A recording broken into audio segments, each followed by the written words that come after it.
The Las Vegas Raiders just pulled off one of the most aggressive free agency runs in the entire NFL, and somehow almost nobody saw it coming. A new head coach fresh off a Super Bowl. The #1 overall pick locked and loaded. 7 new starters added in a single week. And on top of all that, a trade that collapsed in the most dramatic way possible ended up handing them back their best defensive player without losing a single draft pick. This offseason was supposed to be about patience and rebuilding. It turned into something completely different. Klint Kubiak chose this job for a reason. He had options, he had leverage, and he looked at everything the Raiders had to offer. The first pick in the draft, the cap space, the young pieces already in place. And he said yes.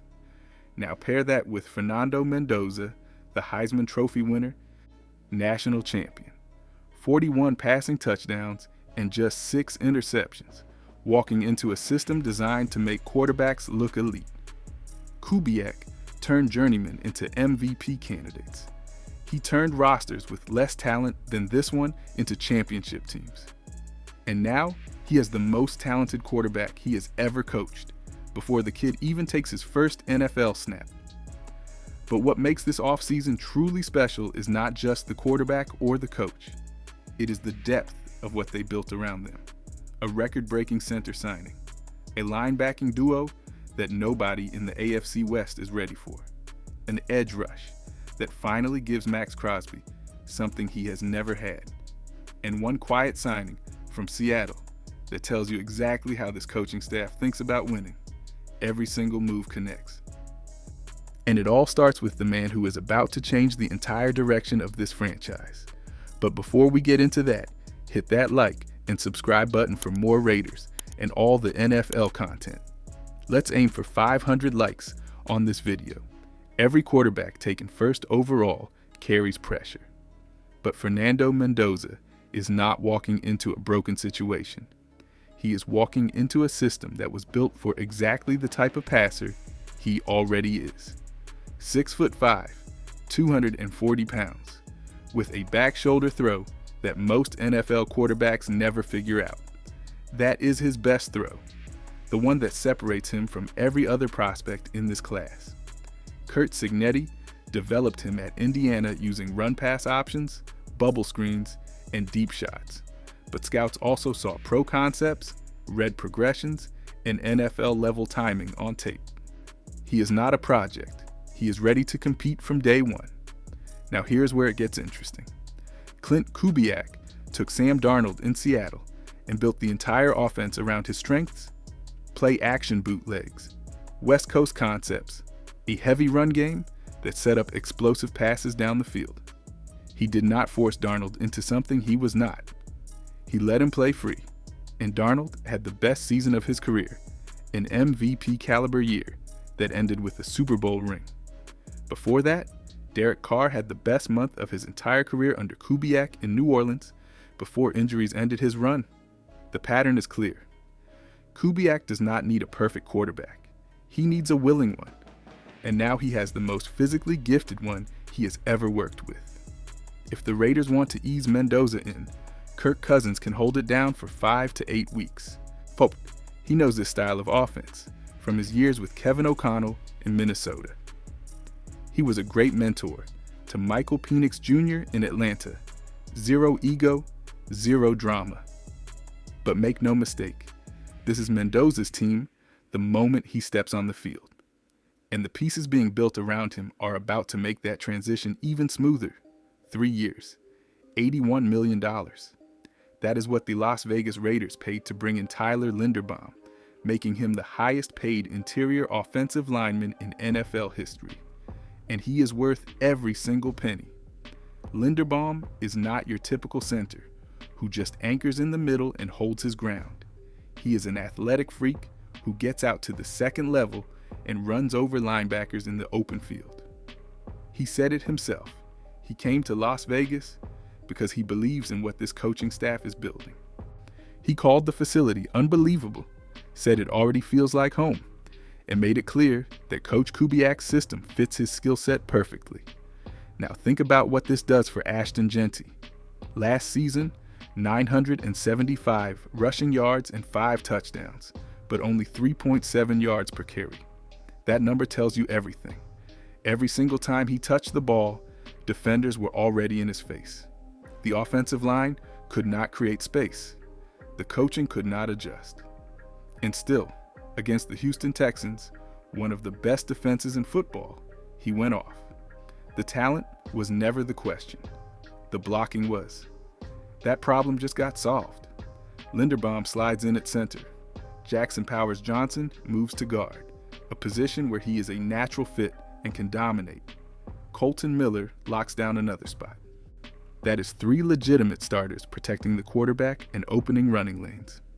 Add Connor Hayward, a former tight end at Michigan State, now playing a versatile fullback hybrid role that gives Kubiak the multiple formations he loves.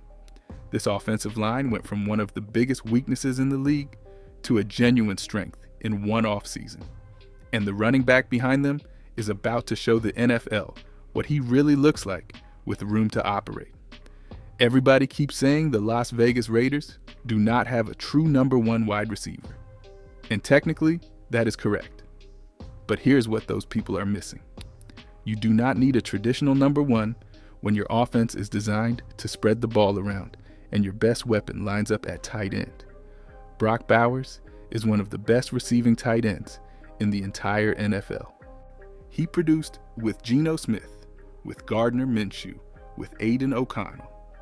It did not matter who was throwing him the football, he made it work every single time.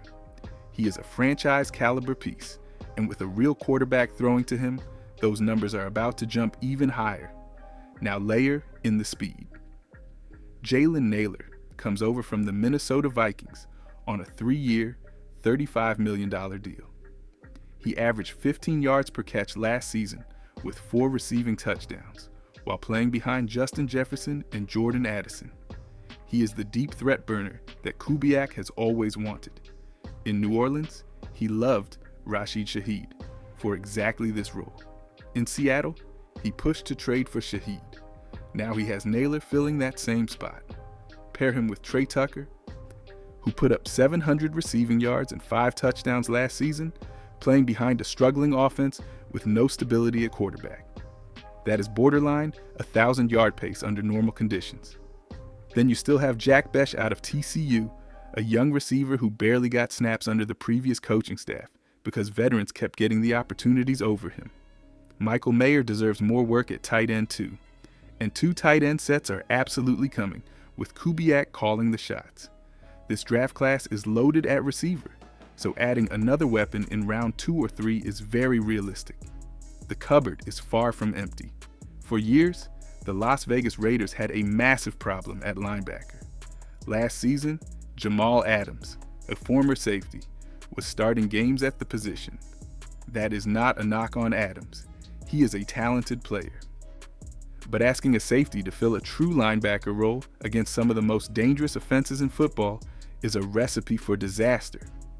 Patrick Mahomes in Kansas City exposed that mismatch over and over again, targeting the middle of the field with short passes and tight end routes that no converted safety can consistently defend. That era is officially over.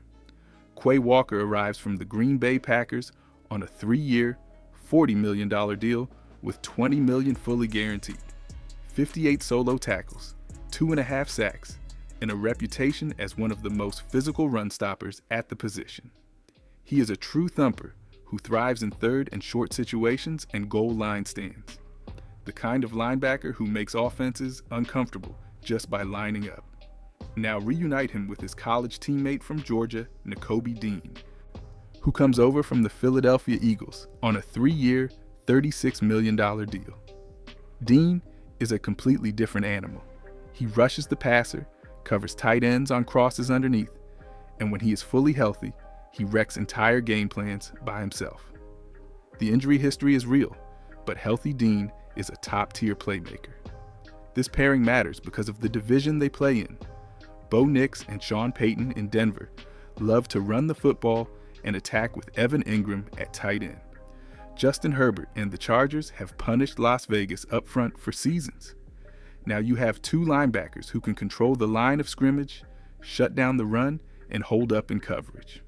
On paper, this might already be one of the best linebacking cores in the entire AFC, and they have not even drafted anyone yet. Here's a stat that should shock every Raiders fan. Over the last 5 years, Max Crosby has never had a true complementary edge rusher lined up across from him, not once. The front office tried. They signed Christian Wilkins at defensive tackle, but a serious foot injury and off-field. Issues ended that experiment before it ever got going. He may never play football again. They used a first-round pick on Tyree Wilson, and the production just was not there. Injuries slowed him down. The burst off the edge never showed up consistently, and what was supposed to be a game-changing selection turned into a rotational role at best. Crosby has been carrying that pass rush alone for years. Kwity Paye changes the math. 3 years, $48 million from the Indianapolis Colts. Now let's be real. He is not an elite top-tier pass rusher, but that is not what this defense needs. It needs a legitimate number 2 edge who can win one-on-one matchups when the opposing offensive line is forced to slide protection toward Crosby. That is exactly what Paye does. He gives you consistent pressure off the edge, and with Crosby demanding double teams on the other side, Paye is going to see cleaner looks than he has ever had in his career. Behind those two, Malcolm Kuntze comes back on a 1-year, $11 million deal. 2 years ago, he had 8.5 sacks and looked like a breakout star before a knee injury wiped out his entire next season. He is only 27, and the continuity with Crosby matters because they are close friends on and off the field.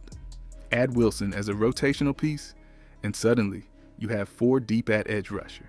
A new defensive coordinator, Rob Leonard, gets promoted from within.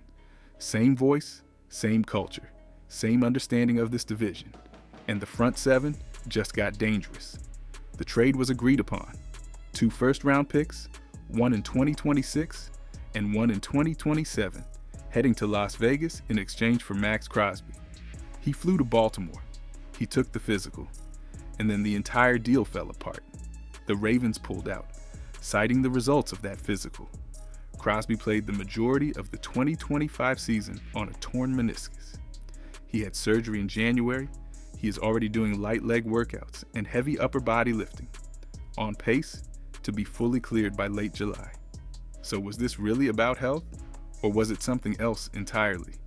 Because this is not the first time Baltimore has done this. In 2020, their medical staff blocked a 3-year, $30 million deal with defensive tackle Michael Brockers. He went on and played for the Lions.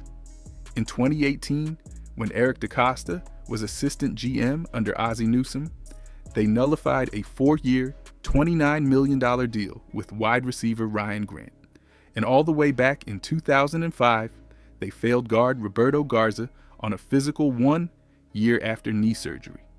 Garza said they told him he did not even have an ACL. The Chicago Bears signed him, and he went on to play 160 out of a possible 166 games over the next 10 years. 4 high-profile signings, 4 failed physicals. Agents across the league are now openly questioning whether they want to do business with Baltimore at all. But here's the part that makes all of this even wilder. Multiple reports suggest the trade falling through is exactly what opened the door for the Raiders to sign Tyler Linderbaum, because Baltimore could never have afforded both Crosby and Linderbaum. Crosby has already said publicly that he wants to be a Raider for life. Las Vegas kept their star, added the best center in football, and did not lose a single draft pick. Sometimes, the best deals are the ones that never go through. Most fans scrolled right past this one. No big contract, no flashy press conference, just a name on a transaction wire that almost nobody recognized.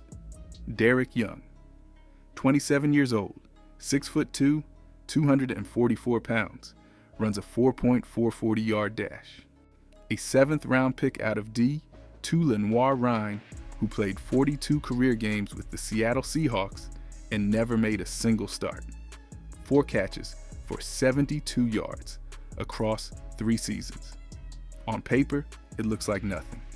But this signing tells you more about how the Raiders are building their roster than any of the headline moves.